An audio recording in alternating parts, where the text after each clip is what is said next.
Hello everyone, it's Shel C from PaperOcotilloStudio, and today over on the Art Joy of Sharing live stream show, Peg Robinson and I made decorative tapes.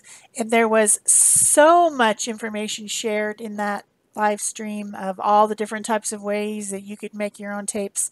I suggest you go over there and watch it in real time so that you can really get all the information. This video is a speed up version of what I did on the show. But Peg had a lot of other ideas today. I mean, crazy amounts of ideas.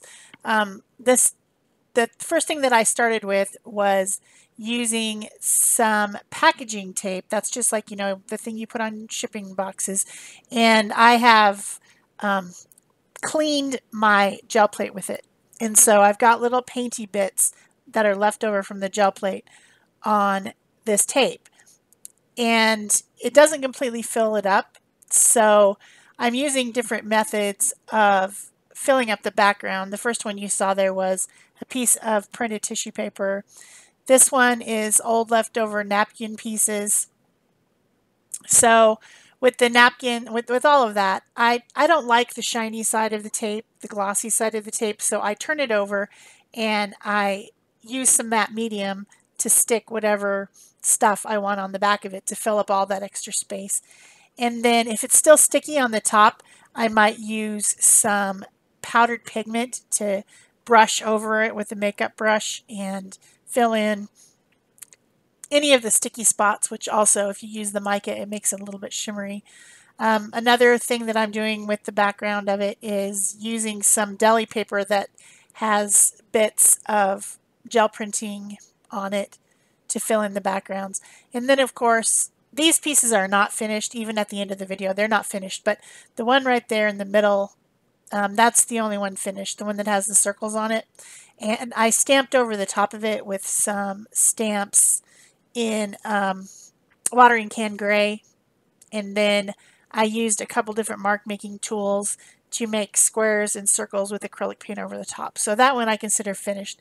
The rest of these still need work. I still need to do more stuff over the top of them, but you understand the process. It's like making a master board or background paper, painting papers, any of that stuff, only you're just using it on tape. So then the next thing that I did was I have a couple different rolls of tape from the dollar store. One of them is paper tape. That's the kind of tape that you use to tape gauze onto your wounds, And then the other one is called athletic tape, and it was a cloth type tape that you might use to wrap your ankle or something like that when you're going to play soccer. It's, more of a heavy duty, very textured tape. So I did some experiments with different types of media that I could put over it just to see. And then for this first set, I thought I was going to do all 4 pages. We ran out of time.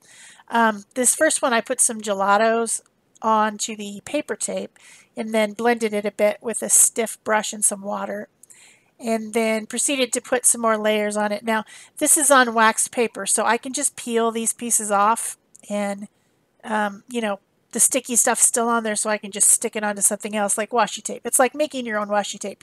And in particular, this paper tape is really a lot like washi tape because it's kind of translucent and thin and light. So then I decided to do some stenciling, and I was talking about these new brushes I got. They're makeup brushes that I have been using with stenciling lately. This is I think it's a Dina Wakley stencil from a long time ago, probably discontinued. But what I was doing was just putting some more pattern over my background using some acrylic paint. And this is like little, what is it? Holes that you would see in a door for a key. And then this is another stencil, and I put some more, this is some orange shimmery paint over the top. I was going for like an orange and blue contrasty piece. And I'm just layering on different paints. And I put some blue on there with another stencil. And then now I have some round stamps. These are rubber stamps, and I'm putting some white acrylic over the whole thing. So it looks like a hot mess when it's all in one piece like that, but you have to remember that it's just going to be separated. That I'm going to pull these pieces of tape off and use them on other projects, and only a little bit of this pattern is going to show on any individual piece. So you have to make sure that you're getting, you know, pretty good coverage with whatever you're putting on there, so that each piece of tape will have something on it. So then another idea, you can use labels to make interesting sticky pieces for yourself. There's all kinds of labels out there, but these two labels were in a package. It's like inside the package, here's a label. Like they've printed the receipt or whatever on a label. I don't know. And I save them. I just throw them in a box, and then I started to gel print over the top of them. And then I can cut those into strips, and they'll be sticky. Or I could leave them whole if I wanted to and stick them on a page. What might you do with all these tapes? You might use them on an art journal page. You might use them on a card like I'm doing right here. Quick and easy background for a card. You might use them on your planners to make interesting, pretty spots on your planners. You might use them on your Bible journaling if you have some of those, you know, the Bible that has the wide edges to highlight a passage or something. They're just completely versatile. You can just keep them around. You could you know, put them on envelopes when you mail something to somebody. It's just very versatile, easy to make, and inexpensive if you just go to the dollar store and pick up a roll of tape that costs $1. Throw some ink or paint on it. Call it good. Yeah. Fun, easy project, and inexpensive. So other ideas, you could put your tape onto, like you can use a Xyron machine and make tape out of anything. One of your gel prints, napkins, tissue paper, stamped tissue paper, you know, anything could be made into tape if you have something to put sticky on the back. So there's all kinds of tapes and things out there that can make something adhesive. So I do suggest that you go and watch the actual show if you have time, because there's a lot more ideas on there that I can't even think of. So the next thing that I did was this athletic tape, which looks like a canvas. Like if you look up close on a canvas, it has that weave to it.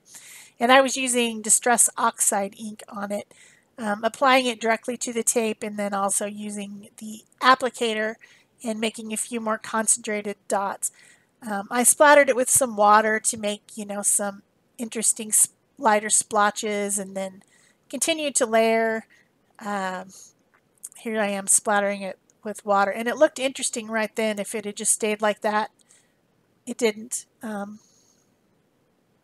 probably should just let it dry just like that, because it looks kind of cool. But I picked it up and, you know, got the light colored splatters like you do with Distress Oxide inks. Then I did some stenciling over the top with the ink blending tool and the black, and continued to layer this. I think I end up putting some acrylic splatters on at the end, but you get the idea. Make your own tapes, inexpensive, easy, fun, colorful, unique to only you, and use them in all your projects. I'm just going to store these, and you'll see them coming up in other projects at some point. Who knows exactly when? Maybe next week on the live stream show. Remember, we do live stream every Thursday on that other channel, our other channel, at 8:30 a.m. Pacific Standard Time. So that's, I know that a lot of you can't attend because you're working, but if you happen to be available on Thursday, you should come to our live stream show. So I did some stamping, stamped some flowers on there, stamped some leaves on there with white. I don't know, just making pattern all over, different colors and patterns. It doesn't really matter what it is that you're using so much as that you just get a lot of pattern on there. And you could go on and on and on and on forever to do this. I mean, you could put 10 layers on there if you want to. Just depends on how dedicated you are. I still have a couple more sheets of tape prepared to do some more, and I have all those other pieces that I need to finish. But this is what we did on the live stream, and it's only an hour and a half long, so we're done when we're done. And so that's it for me. There's some close-ups coming, and thank you for watching. Bye-bye. Oh, don't forget to leave thumbs up and comments and all that. Bye.